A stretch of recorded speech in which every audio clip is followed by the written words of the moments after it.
Kriitiline intsident. Tere tulemast tagasi kuulama Kriitilise intsidendi podcasti järjekordset uut verivärsket osa, kus räägime teemadest, millest on varasemalt siin saates jutt olnud. Nüüd küll puusalt tulistades ütleme aasta ja natukene peale ehk teema, mis toona meedias pakkus väga palju huvi mitme nurga alt. Täna me küll natukene seda teemat laiendame, aga põhiteemaks selliseks suureks pidepunktiks on riiklik postkast.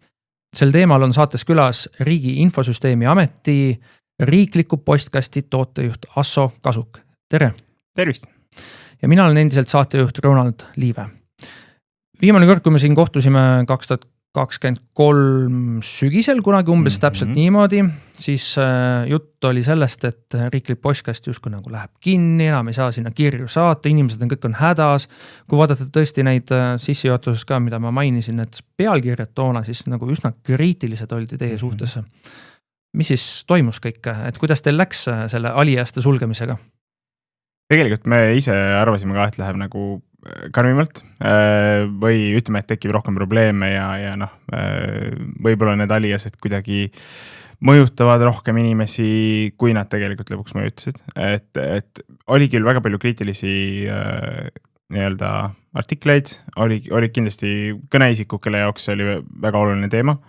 Ja ma arvan, et nagu nende esitatud nii-öelda pointid, et see on kunagi saanud niimoodi välja lubatud ja kõik, et need olid kõik väga õiged, aga lihtsalt sel hetkel me olime juba enda jaoks väga selgeks mõelnud selle, et kuidas see postkast nüüd tulevikus peaks nagu riiki teenindama ja oli selge, et see osa siis ei olnud osa sellest plaanist. Aga üldiselt läks, ütleme, me ootasime halvemat või nagu suuremaid probleeme, aga läks paremini, kui me kartsime. Meeldetuletuseks siis neile, kelle jaoks see alias ei ütle midagi, mis see oli? See oli põhimõtteliselt siis süke e-posti aadress, mis oli nimi.perenimi@eesti.ee ja siis põhimõtteliselt selle kaudu sai siis ükstapuha kes, põhimõtteliselt ükstapuha kellele saata siis kirju tema nime järgsele eesti.ee aadressile. Ja siis see kiri suunati edasi siis selle isiku määratud suunamisaadressile, mis siis oli pandud tal sisse riiklikus postkastis.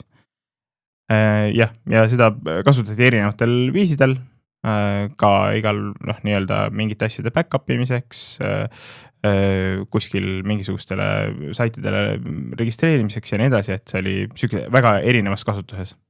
Ja mingi hetk tuli siis otsus Riigi Infosüsteemi Ameti poolt, et see, et sa saad saata kirja kaja.kallas@eesti.ee või kes iganes teine inimene, tuntud inimene, et see ei ole päris nagu okei ja selle võiks ära lõpetada. Jah, see nagu mõte juba oli enne minu aja arvamust, aga kuidagi selleni nagu ei jõutud, ei olnud nagu nii sisse vaadatud sellest, et mis seal üldse toimub, sest et see oli oma elu elanud terve selle pika aja, mis ta oli eksisteerinud. Ja siis lõpuks, nii-öelda, kui mina sellest hakkasin sisse vaatama ka juhatuse palvel, eks ju, siis me avastasime, et mis seal kõik on, et mis seal nagu päriselt on, kui palju neid kasutajaid päriselt on, mis on see seda tüüpi nagu kirjad, mis sinna sisse tulevad, et kui et selgelt oli näha, et saatjad olid Alibaba miljonites kirjades, eks ju, et see ei ole enam, et isegi kui see kellegi jaoks on nagu süge tööriist, siis 95% sellest, mis sealt läbi liigub, oli süke kahtlane, pluss siis kõik need erinevad turvariskid, mis sellega kaasnesid, millest ma ei tea, kunagi saab võib-olla rääkida igasugust huvitast asjadest, mida selleks tahanud teha, aga et juba ainult see Kaja Kallasele kirjutamine on juba süke veidikene kahtlane teema, et kui tema peaks oma suunamise maha võtma, sellepärast inimesed hakkavad tema eesti.ee aadressi spämmima, siis on juba tegelikult päris halvasti. Toona, kui see kõik sai kinni pandud, kas me üldse sääsime sellega mingit raha ka, nagu maksumaksjatena nüüd, et see 1,5 aastat, ütleme umbes täpselt niimoodi, oleme me hoidnud siis kokku meie raha? Võib-olla veidi, et selles suhtes, et kõige suurem rahasääst tegelikult tuligi sellest, et kui me hakkasime seda uut postkasti ehitama, siis meil oli see ka see nii-öelda murdepunkt, et kas me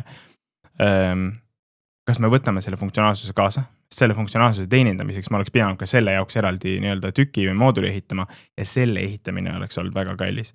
Et me sellel hetkel me hakkasimegi liikuma sellelt vanalt süsteemilt, mis oli selleks ajaks 15-20 aastat juba toiminud, eks ju. Umbes 10 aastat tagasi oli aegunud. Et sellel hetkel me tegimegi neid otsuseid, mis asja me võtame, mis asja me jätame ja kui me oleksime selle kaasa võtnud, et see oli nagu natukene raskem kui see, et me lihtsalt jätame ta kuskile toimima. Vaid see oleks ka tähendanud seda, et me peame ta uuesti üles ehitama põhimõtteliselt, et kui ma oleks selle kaasa võtnud, siis jah, see oleks võinud minna 10,000 eurosid maksma, et ehitada mingisugune täiesti uus siuke mingi mail forwarderi mingi süsteem, teha see turvaliseks ja nii edasi. Teeme nüüd natukene lihtsamaks meie vestluse, et eelmine saade, mida me tegime, ehk siis taas kord viitan 2023. aasta saatele, siis sai ka igasugu lubadusi antud välja, et mis nüüd hakkab toimuma, mis hakkab tulema, kui palju sellest on nagu reaalsuseks saanud ja kui palju sellest on niimoodi, et see on ikka veel kuskil vaikselt hakkab kunagi tulema. Ma nüüd üritan meenutada, mida me täpselt seal kõigest rääkisime, aga ma arvan, et enamik sellest on praeguseks juba realiseerunud. Et me oleme tegelikult nende ideedega, mis meil siis olid, me oleme väga palju tööd teinud ja kõik see funktsionaalsus ja see, kuidas see riiklik postkast nüüd praegu toimub, on täpselt selle järgi, mis me siis nagu... Kui mina nüüd praegu login sisse eesti.ee-sse, kas ma näen nagu seda sealt, mida te oma plaanides kujutasite ette, et 2025. aasta suvel võiks näha? Jah, et mõned asjad on, mis meil on jäänud võib-olla natukene ka mingite muude asjade taha, kui siis nagu see meie enda meeskond on olnud mingid sõltuvused, et ma täpselt ei mäleta, kas 2023 me veel rääkisime sellest väga põhjalikult, aga meil oli siis juba pikka aega see plaan, et näiteks kontaktandmed üle riigi, kõik on ühed, mitte ei ole mingi 70 erinevat, eks ju. Et kui me sellest rääkisime, siis see on praegu ka olnud, et seal on hästi palju seotud osapooli rahvastikuregister, aga me oleme rahvastikuregistri on natuke aega läinud, et oma teenuseid uuendada ja aga me oleme sinna jõudmas, et loodetavasti siuke poole aasta äkki natuke peale jooksul, et saame need asjad ühtseks. Kõik kuulajad saavad nüüd samal ajal võtta oma nutitelefoni kätte või arvuti kätte ja minna eesti.ee ja vaadata seda postkasti, aga mis see pilt meile siis seal tänasel päeval avaneb? Mis on seal erinevat võrreldes selle, ütleme natukene rohkem kui 1,5 aastat siis? Ütleme niimoodi, et kui pilt avaneb, siis suures plaanis midagi väga palju erinevat ei ole. Puhtalt sellepärast, et hästi palju me oleme teinud just seda nii-öelda toimivust parandanud või parandanud seda, kuidas asi üles ehitatud on. Et üks suur asi, mis on meil juurde tulnud, kindlasti on meil siin veel täiendavaid asju, mis on praegu nii-öelda testkeskkonnas on, aga laivis veel ei ole, millest ma natukene võib-olla saan rääkida, aga üks suur asi, mis on juurde tulnud, on see võimekus seadistada erinevate teadete edastamist vastavalt siis isiku soovidele.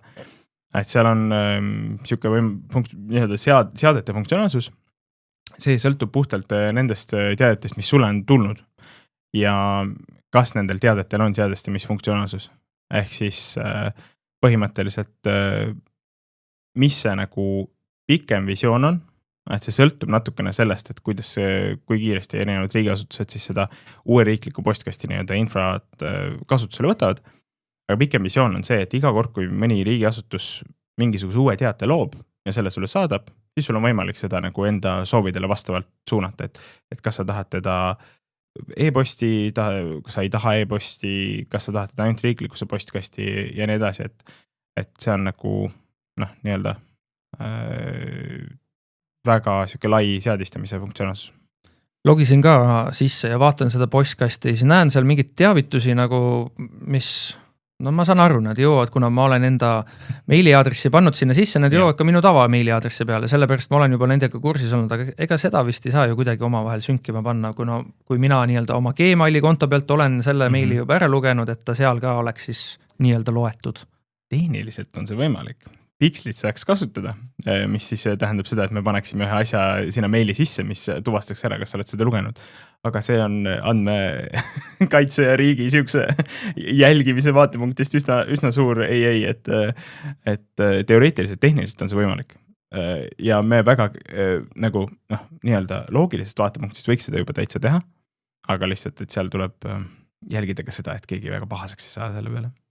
Ühesõnaga, tegu on siis kohaga, kus kõik erinevad riigiasutused saavad oma kodanikega suhelda, mis iganes põhjusel on vaja öelda näiteks, et juhiluba on aegumas, et võtke nüüd midagi ette, kui teile kuulub mõni ettevõte, siis sellega seoses saadetakse ka informatsiooni ja siis ma vaatan, et mul on saatnud ka Riigi Infosüsteemi Amet ise ka, et on ühed teenused, mis minu teada COVID ajal tulid, oli Sahver ja siis oli seal vist oli kokku äkki 3 tükki neid, et need siis on tänaseks kõik suletud, et selle kohta on isegi teavitus mulle saadetud, et võib-olla ma olin üks vähesed, kes neid kasutas, aga jah, korra sai kasutatud tõesti, et väga jah, üks asi, mis mulle silma jääb, on see, et kõik nad on ju nii-öelda riigiasutused, kes seda mulle saadavad, või siis on ka näiteks Saaremaa vald, kus mina elan, saatnud.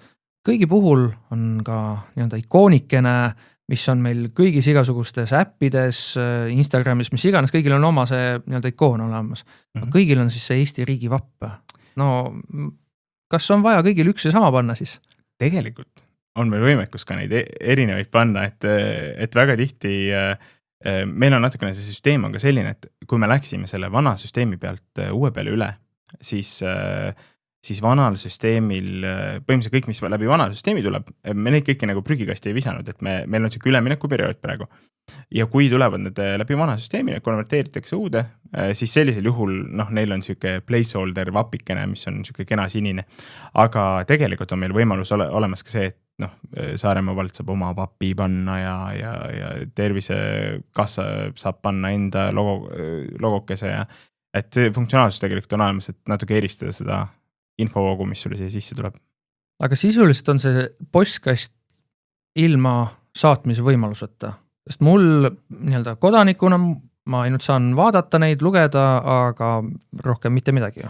Ja, praegu küll. Praegu on see lihtsalt põhimõtteliselt riigi poolt edastatud teadete kogum, koht, kus saab nagu nii-öelda enda meelerahuks käia aeg-ajalt vaatamas, et kas kõik asjad on sul ilusti kohale jõudnud isiklikule meiliaadressile. Aga meil on praegu töös üsna kaugel arendustes siis vähemalt teoreetiline nii-öelda katsetus või mõte, et me asendame selle kirjade saatmise võimekuse, mis meil ka eelmises postkastis oli. Asendame siis bürokrati mooduliga, mis tähendab seda, et kui see kirjasaatja kasutab bürokrati, siis tal on võimalik pakkuda selle kirja juures ka siis nii-öelda võimalust inimesel küsida kiiresti mingisugune küsimus näiteks selle sama teate kohta või siis suheldagi selle riigiasutuse siis kasutaja toega näiteks. Et see on praegu meil töös, see tegelikult nii-öelda praktikas ka juba töötab, lihtsalt me ei ole temaga jõudnud siia välja. Ja võib-olla kontekstis ka, et vanas selles riiklikus postkastis oli tegelikult tagasisaatmise võimalus ka, et said saata nii-öelda riigiasutusele teoorias nagu kirja, ja siis me vaatasime, et kas me võiksime selle uudega üle tuua ja siis sellel konkreetse funktsionaalsuse umbes 4 kasutajat 6. Ja siis otsustasime, et võib-olla ei ole mõtet selle peale kulutada, et proovime mingit paremat alternatiivi luua. Üks asi, mida mulle ei meennud varasemalt oleks olnud, on see ka see SMS teavitus, et kontaktandmetes ma saan panna oma telefoninumbri ja kui telefoninumber on ära kinnitatud, millest piisab ainult selle, et ma vajutan nupule, kinnitan ja siis ta eelduslikult juba kinnitab, aga samas siin ma võin ju panna siis täiesti suvalise telefoninumbri ja panna kinnitan ja kui mingit kontrolli ei ole, siis nii ongi. Ja ei, tegelikult see SMS-i funktsionaalsus oli meil varem ka olemas ja kui sa saad juba kinnitada, siis tähendab, et sul kunagi on olnud see number juba. Ja see kinnitamine oli lihtsalt selleks, et me veenduksime, et see on kõik korrektsed, et sa saaksid aeg-ajalt käia üle vaatamas, et et ma ei tea, mul ennist oli töönumber siin sees ja vahetasin ära. Aga see SMS-i funktsionaalsus oli ka varem olemas. Ja tegelikult seal on ka valideerimine taga, et ilusti saada SMS-i, saad numbrid sisse toksida ja siis me teame, et see on sinu oma. Ehk kui ma hakkan nüüd siit panema uut telefoninumbrit, siis ta ikkagi käib selle kogu jada läbi. Ja käib selle jada läbi, nii nagu õige on, et meil riigis ei oleks ka sellist niisama pudi kuskil. Ja see SMS teavitus tähendabki seda, et kui mulle tuleb nii-öelda see kiri sinna riikliku postkasti ja mulle tuleb ka telefoni peale teavitus, et kuule, sulle on tulnud kiri.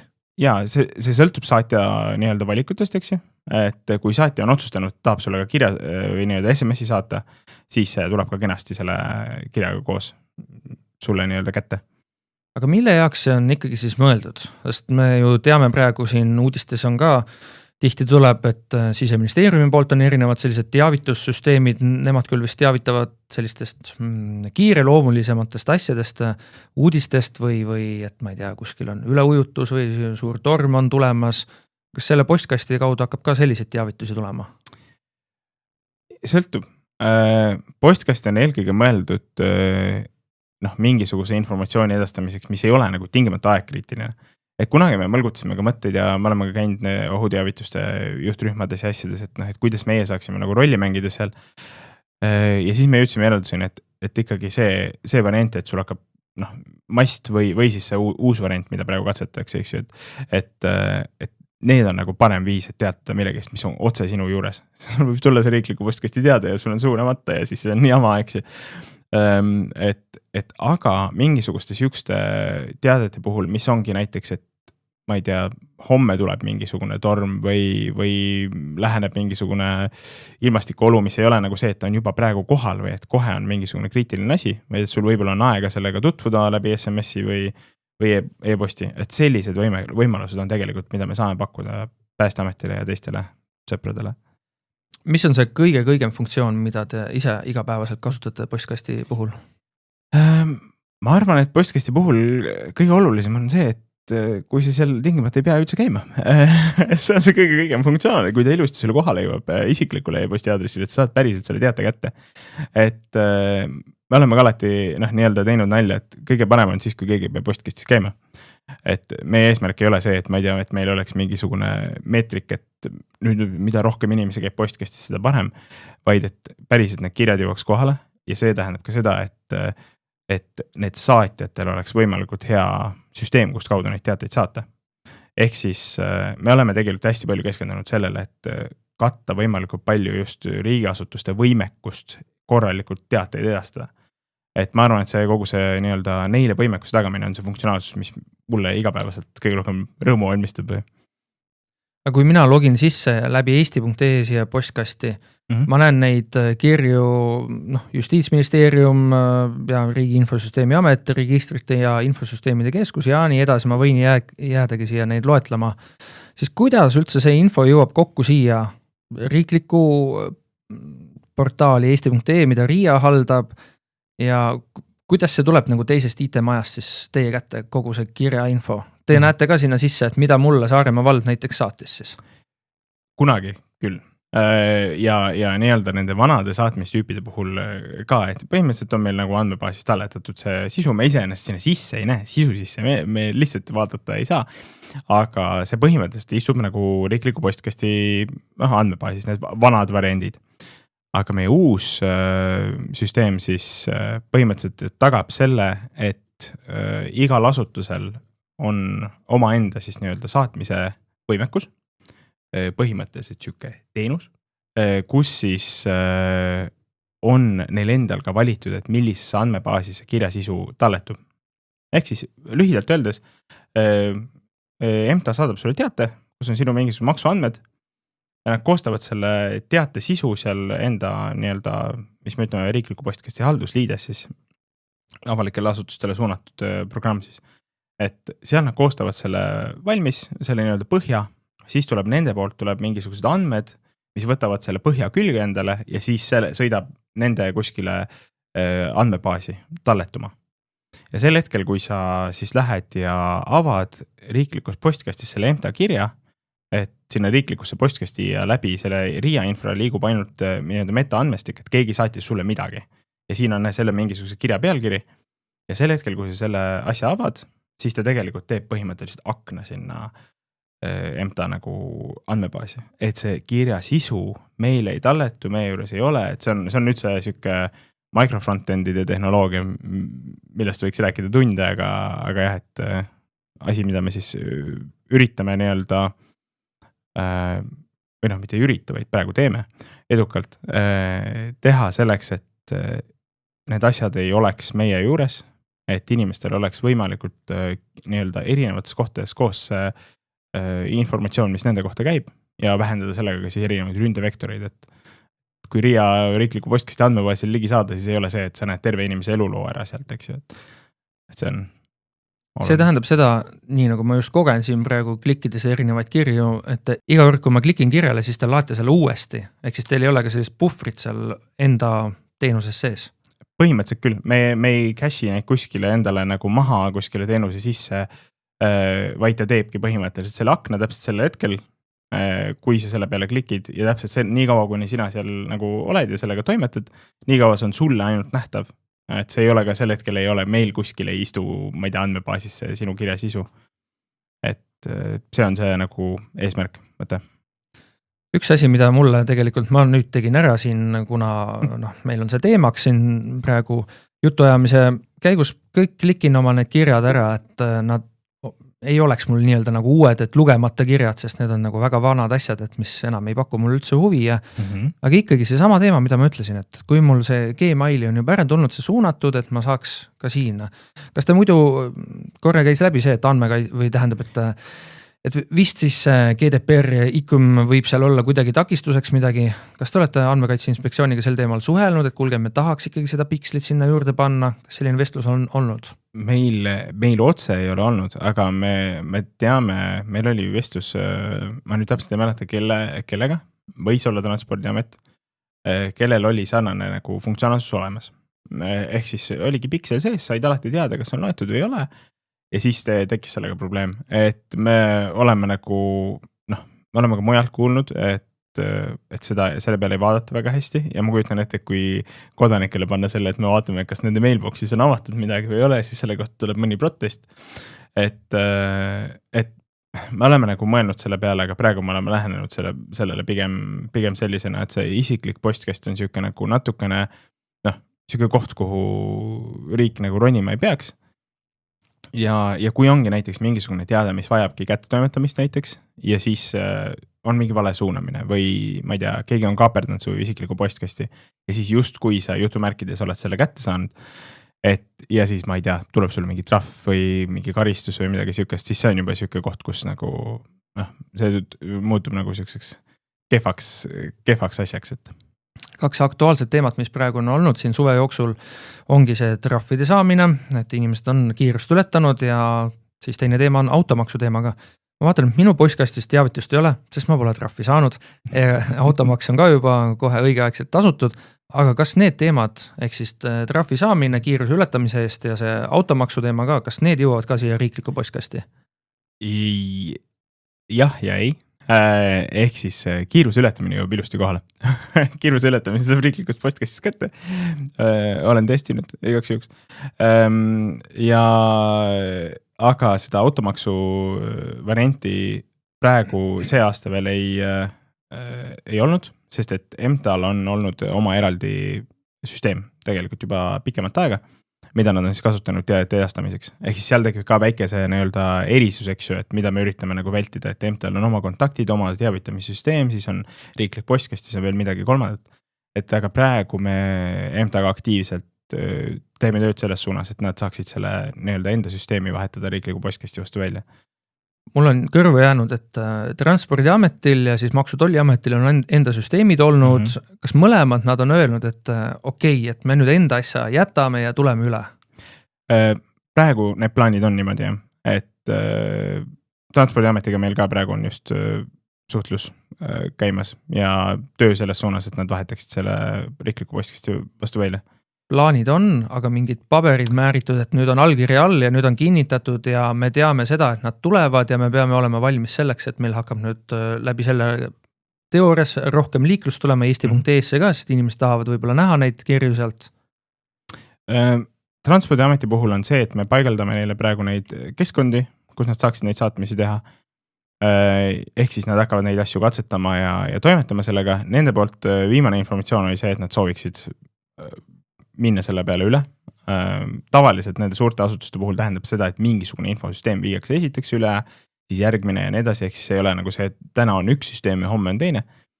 Ja MTA puhul on samuti, et nendega me oleme tegelikult aasta algust peale suhelnud ja testinud ja nad on enda süsteemides juba muudatusi nii-öelda ettevalmistusi teinud ja vaadanud, kuidas see riiklik postkast töötab. Ja seal on hetkel pigem jah, juriidilised nii-öelda takistused, et kõik oleks okei, et kõik see informatsioon justkui nagu selle riikliku postkasti infra kaudu nagu liiguks. Et ütleme niimoodi, et töö käib ja isegi meie jaoks nagu üllatavalt kiiresti oleme saanud selle nõusoleku, et Siusist sai hea asi. Kui palju üldse kokku neid asutusi on, kes teoorias võiksid sellega liituda? Sisuliselt kõik, kes täidavad mingit avalikku ülesannet, ehk siis meil on, kes minnes siis põhimõtteliselt sellest, et pensionikeskus, kes pakub meile seda pensioni nii-öelda haldusteenust, eks ju, kes täidab ka avalikku ülesannet, kuni siis kõikide KOV-ideni, Kihnu vallani välja, et sisuliselt kõik saaksid seda postkasti kasutada ja kõik saaksid seda kasutada nagu ühtsetel alustel. Ehk siis sul ei ole see, et sul on MTA on suur võimas ja palju raha, eks ju, versus siis keegi mingi väiksem KOV, et üks saab endale ilgelt kellad ja viled sinna teadete külge panna ja teine peab kuidagi läbi ajama mingisuguste kehvemate süsteemidega, Aga kas kui ma hakkan natukene siin oma peas heietama seda mõtet, et kohalikult omavalitsuselt olen igasugu kirju aeg-ajalt saanud, siis kas te seal kuidagi ei võta ära leiba mõnelt eraettevõttelt, kes ehitab nii-öelda kohalikule omavalitsusele e-teenust, mille kaudu nad siis ka informeerivad oma kodanikke? Sisuliselt mitte, sest et meil on see riikliku postkasti see haldusliides, mille kaudu siis saatmine käib, on ehitatud üles ka niimoodi, et ütleme, et kui on mingisugusel eraettevõttel juba olemas mingisugune, ma ei tea, kirjasisu koostamise süsteem, siis tehniliselt on võimalik see kirjasisu koostamise süsteem ühendada ka selle haldusliidesega, mis siis lihtsalt saadab selle sisu läbi selle haldusliidese, kus siis on mingid riikliku postkasti spetsiifilised ärireeglid, midagi saab linnutada, mingid linnukesed saab maha võtta ja siis selle kaudu siis välja saata, et me tingimata ei võta sealt erasektori pakkujalt nagu leiba laualt, vaid me pakume neile lihtsalt mingit võimalust nagu paremini seda asja manageerida. Ehk siis kokku on kuskil sadu ja sadu neid asutusi ja kohalikke omavalitsusi ja kõike veel, kes võiksid liituda ja tänaseks päevaks on liitunud. Ma oleks võinud seda ennem nagu kontrollida, aga praegu on üle 10 on kindlasti, kes on selle uue haldusliidise süsteemiga, rääkimata siis nendest, kes kasutavad seda vana otsa veel. Ja meil on veel üsna palju on minna siis ju. Jaa, aga samas meil on tehtud KOV-idele tegelikult linnade valdade liidu abil siuke nii-öelda lahendus, et me põhimõtteliselt saame läbi ühe selle liidestuspunkti pakkuda kõikidele KOV-idele võimalust saata riiklikusse postkasti teateid. Et me seal ka nii-öelda ehitasime selle süsteemi niimoodi, et meil oleks võimalik pakkuda siukseid suuri nagu haldusvõimekusi, mitte seda, et igale ühele peab eraldi minema mingit asja paigaldama. Et sisuliselt tuleb lihtsalt KOV-i esindajal minna linnade valdade liidu uksele koputama ja siis saab riiklikusse postkasti teateid esitada, et seal nagu siuke, see nii-öelda liidestumise protsess ei ole nii keeruline kui võib-olla suuremate asutuste puhul. Mulle tuli uudisena, et see SMS-i võimalus oli varem ka olemas. Ma ei tea siis, miks minu telefoni peale selliseid teavitusi varasemalt ei tulnud. Nüüd siis eelduslikult hakkavad need tulema, sest ma kinnitasin oma telefoninumbri ära. Üks asi, mida siin seadete all veel näeb, aga ta on selline, ei ole aktiivne, on siis portaali või äpi kaudu teavitused. See äpi osa on see, mis mulle rohkem pakub huvi, sest jutt on ju sellest M-riigi äpist või mis iganes selle nimeks nüüd lõpuks siis sai, sest siin poliitikutele ei meeldinud ka viimasel hetkel selle nimi ju. Et ühesõnaga, läbi selle siis saab hakata ka neid push-teavitusi saama. Jah, see praegu on nagu lootus, et me saame need push-teavitused, tõuketeated või kuidas see eesti keeles ilusti on. Käskteated, ma eeldan, vähemalt siin on niimoodi kirjas. Seal on jah, käskteated on jah, need teated ja nimed on veel eraldi üks põnev teema, aga jah, et nende tõuketeadete saamine, et sul on midagi tulnud ja mine sisse ja vaata, et loodame, et me saame selle äpis kenasti toimima. See ei olnud alguses äpi nagu üks prioriteetidest neid tõuketeateid ja seda riikliku postkasti sujuvust nii-öelda kohe päris 100% tagada. Et kui praegu äppi minna, siis on võimalik näha seal riikliku postkasti teateid, aga kui see riikliku postkasti teate peale vajutad, siis sa pead ikkagi sisse logima, sest see suunab sind eesti.ee-sse. Kahjuks on see süsteem praegu niimoodi, aga idee kohaselt peaks siin samuti toimima niimoodi, et sulle tuleb see tõuketeade ja sa vajutad selle peale, lähed sisse siis oma sõrme või näoga või millega iganes selle hetkel saab sisse ja siis lihtsalt vaatad sealt oma kirja ära. Üllatavalt kaua, ma pean küll ütlema, ta laeb seda nii-öelda postkasti sisu lahti siin äpi poole peal. Pluss teine teema on küll, see on nüüd ainest juba järgmise saate jaoks siis, et miks riigiportaali äpp taaskord tahab sisselogimist, see on iga kord on vaja uuesti sisse logida, väga tüütu, vähem kodaniku vaatest. Ma võin mõelda oma peas välja sadu ja sadu põhjusi, miks riik võib öelda, et nii peabki tegema, aga kasutajana väga ebameeldiv. Ma nõustun sinuga, jah. Üks asi, mida ma vaatan veel ühest dokumendist, mis minu arvutis on avatud, on selline, et loodetavasti maksete lahenduse pakkumise võimekus. Jep. Mida te hakkate müüma midagi seal? Mitte otseselt. Meil on, ütleme, üks järgmiseid suuri eesmärke on see, et me suudaksime pakkuda nendest teadete sees veel täiendavat nagu võimekust. Mis tähendab seda, et see ei ole lihtsalt see, et sulle tuleb mingisugune tekst seina või seina, tekst seina tegi, siganes. Nii-öelda hästi palju teksti, eks ju. Vaid seal on ka mingisugune täiendav võimekus sees, et kui maksuamet tahab sult raha, et siis ta saab saata sellega koos ka sulle mingisuguse väga mugava makselingi. Ja siin tegelikult on ka see äpi osa hästi oluline tegelikult, et noh, et miks ta meie prioriteetis kõrge on, see äpis hästi toimiks. Siis sulle tuleks lihtsalt see push või tõuke teade, vajutad sellele peale, maksad oma asjad ära, kõik asi on jonksus, ei pea minema kuskile eraldi MTA iseteenindus sisse logima, seal veel midagi toimetama ja nii edasi. Lihtsalt Apple Pay lingi siis sinna, et saad oma kiirusületamisest kohe maksta niimoodi. Absoluutselt, see on plaan.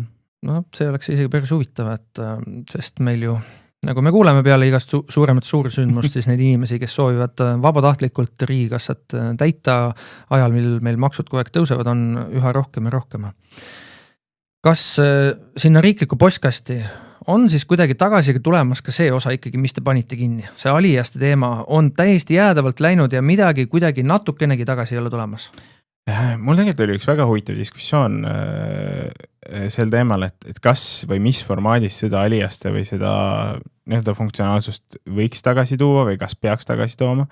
Et meil on kuskil backlogis üks nii-öelda mõttepilet, et kas me saame sellega midagi teha, aga see vajab ka täiendavalt, see vajab ka nii-öelda ülevalt poolt, olgu see ministeeriumi või RIA tasemel nagu päriselt äritellimust, et me nüüd hakkame niimoodi tegema ja see ongi riikliku postkasti üks osa, et pakkuda mingisugust, ütleme siis back-upi teenust kas või midagi sükest. Et idee tasandil ta on, kas ta reaalsus on, ma praegu ütleks, et pigem ei, et aga kui see nagu nii-öelda nõue tuleb või soov tuleb, siis see teoreetiliselt mingis formaadis on võimalik. Aga jah, ma praegu midagi ei luba, ma pigem ütlen, et ei tule ja see kõik sõltub sellest, et kas keegi arvab, et see on piisavalt oluline meie jaoks, et seda tagasi tuua. Kas kuidagi vabatahtlikuks ei saa seda teha? Et mina seadetes ütlen, et kuule, mulle meeldib, kui minu ees.perenimi aadressile tuleb kirju ja niimoodi võiks tulla. Hetkel jah, ei ole sükest nagu plaani tingimata, et see vabatahtlikus tegemine, see on iseenesest õige mõte, aga jah, et kuidas seda nüüd nagu tehniliselt lahendada niimoodi, et see nagu täidaks neid rolle, mis inimesed ütlesid, et mille jaoks nad neil olid, et olgu see siis mingi back-up imiseks või midagi sükest, et kuidas me see süsteemi nüüd lubaksime kuskilt mujalt midagi sisse saata, eks ju, see on ka hästi oluline, et meil oleks hästi turvaline ja kindel süsteem, et see on lihtsalt hästi raske ülesanne püstitus. Kaugelt tundub hästi lihtne, eks, et mis pane mingi meiliaadressi, las ta tuleb ja ei olegi midagi.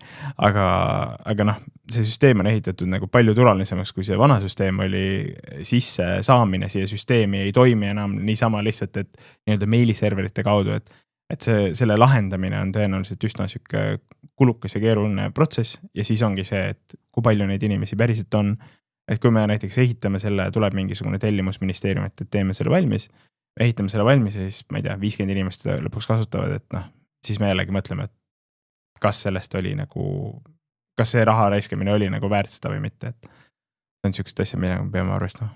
Aga spämm oli see, millest me saime siis lahti tänu alijaste kadumisele, et enam ei ole suvalisi inimesi saata, neid kirju ja siis tähendab ka seda, et Google ja teised sellised suured e-maili teenuse pakkujad ei pane seda @eesti.ee meililt tulnud meile kohe automaatselt spämmi folderisse. Ja, sellest me saime väga toredasti lahti, et seda info, kui Alieste ajal oli kogu aeg see, et jälle meil on mingi asi blocklistis, jälle meil Yahoo'd ja Microsoftid ja lõpuks ka Gmail andis alla, ütles, et ärge palun saatke meile enam midagi. Et kui seda oli siis nagu kogu aeg, et ma pidin sellega põhimõtteliselt nagu tootejuhina, ma arvan, et kord paari nädala jooksul kindlasti tegelema, et meil jälle keegi kirjutas kuskile teabenõude, et midagi on nagu halvasti ja tema ei saa kätte ja kõik on nagu katki ja spam-listis on. Siis praegu ma arvan, et terves aeg, kui see uus postkast on üleval olnud, meil ei ole ühtegi sükest nagu pöördumist olnud, vähemalt mitte seotud selle nii-öelda spam-listi sattumisega. Nii et nüüd, kui tuleb kohtult, politseilt, mis iganes teavitus, see läbi selle @eesti.ee aadressiga jõuab ka, isegi inimesel on see suunamine oma Gmaili, sealt kuskil keegi nii-öelda vahemees kätt ette ei pane, vaid kiri toimetatakse edasi, et keegi ei saa öelda, et kuule, ma pole seda asja näinudki. Jah, sisuliselt küll, jah, et praegu see asi toimib ikka väga palju paremini, kui ta ennist toimis. Kui suur teie tiim on? Kui palju teil inimesi selle postkasti kallal töötab? Sisuliselt meil on nii-öelda postkasti tiim. Ärilisest vaatepunktist olen mina, tootejuhina, Monika Laater on siis meie projektijuht, kes tegeleb peamiselt partnerite nii-öelda abistamisega ja siis on meil tegelikult siuke süsteem, et meil on personaalriigi nii-öelda osakonnal on siuke tehniline meeskond, kes siis nii-öelda hooldab kõiki neid erinevaid teenuseid, eesti.ee-d, sündmusteenuseid, äppi ja siis postkasti, pääsukesti ja seal on hästi palju erinevaid teenuseid tegelikult taga.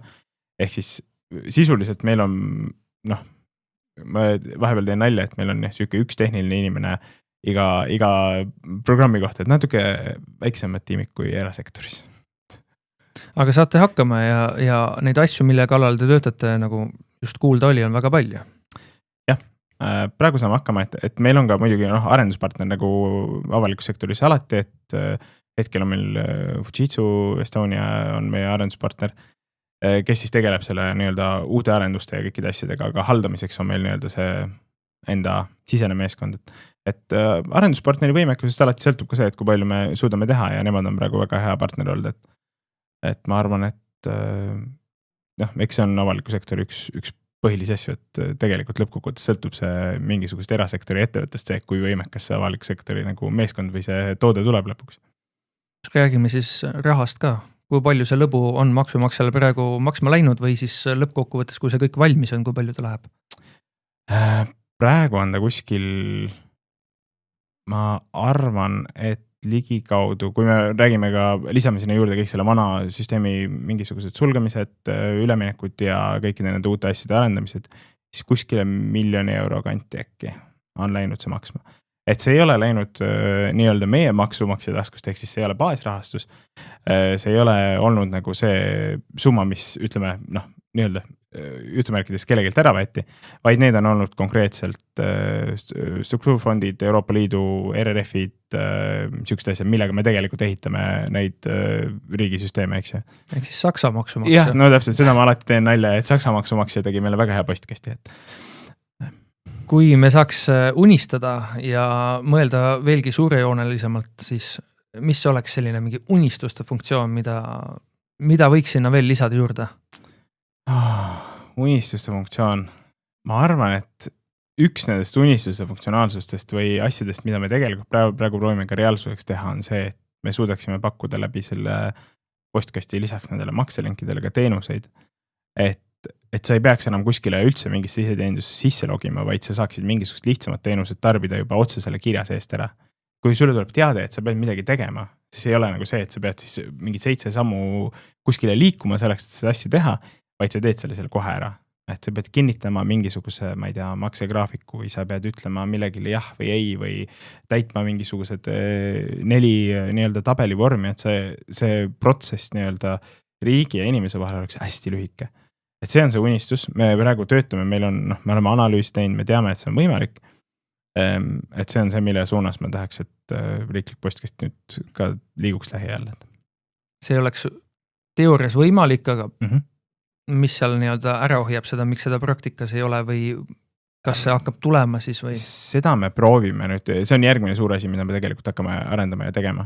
Et see on nüüd meil selle aasta teine pool aasta, järgmise aasta alguses tegelikult üks asi, mida me tahame teha. Et see ei ole nagu ainult see, et me teeme seda postkasti jaoks, et meil on plaan see teha ka niimoodi, et see nii-öelda teenuste ehitamise ja haldamise funktsionaalsus võiks olla ka kasutatav mujal. Ehk siis, kui seal ehitada mingisugune asi valmis, siis meil on need samad microfrontendi tehnoloogia, mis võimaldavad liigutada põhimõtteliselt seda nii-öelda välja kuvada erinevates kohtades. Et siis olekski, et kui sa seal kohas oled selle valmis ehitanud, saad selle panna teatega kaasa, saad selle panna eesti.ee-sse kuskile teenusena, saad selle panna kuskile EMTA-sse teenusena, kui see on seal nagu oluline või vajalik. Et see on nagu, niisugune natuke utoopia, kõlab nagu utoopia, eks ju, aga see on nagu täiesti reaalne asi, mida me saame tegelikult teha. Kas meil jäi midagi olulist rääkimata? Midagi, mida ma ei oska ise küsida, millele ei oska ka selline tavakodanik tänavalt mõelda, aga mis oleks selline, et kõik peaksid teadma? Ma arvan, et võib-olla üks asi, mida ma ütleks, et ma nii-öelda üks põhimõte, mida me postkastis oleme ka hästi palju jälginud, on see, et me loome avalikule sektori teenuseid nagu erasektor. Ehk siis me teeme mingisuguse pilveteenuse, eks ju, mida saavad kasutada kõik erinevad riiklikud asutused, sõltumata nende suurusest ja nii edasi, et meil ei ole see, et me kuskil keegi nurgas ehitas mingisuguse asja valmis ja ühendage, kui tahate, ärge ühendage, kui ei taha. Et ma arvan, et kui see jääks nagu kõlama siit podcastist, et niimoodi võiks riigis asju arendada, siis see oleks super. Et ma loodan, et tulevikus me läheme aina rohkem selle suunas. Teeme ühe korra, et teeme väga hästi ja anname kõigile kasutada. See on väga hea noot, mille pealt saada ära lõpetada.